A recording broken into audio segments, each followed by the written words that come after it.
یہ ہے کالام مین بازار۔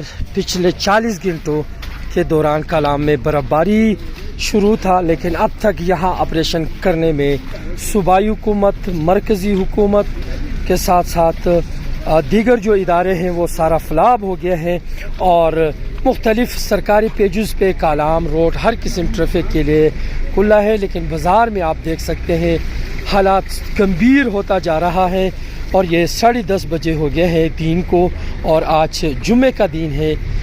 یہ بحال نہ ہونا یقیناً صوبائی اور انتظامیہ کے لیے یہ شرم کی بات ہے۔ گنڈاپور صاحب کی غلط پالیسی اور سوات کو اگنور کرنے کا سب سے بڑا ثبوت جو ہے ہم نے آپ تک پہنچایا ہے، اور اپنا صدر جو ہے آل سوات ہوٹل ایسوسی ایشن کی، ان کے دعوے جو ہے بھی ہیں وہ غلط ہیں، ان کی انفارمیشن بھی غلط ہے۔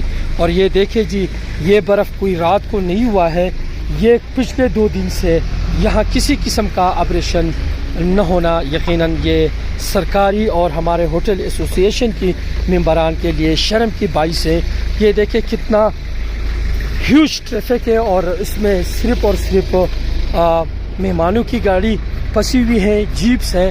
یقیناً یہ دیکھیں یہ حالات جو ہے گمبھیر ہوتا جا رہا ہے۔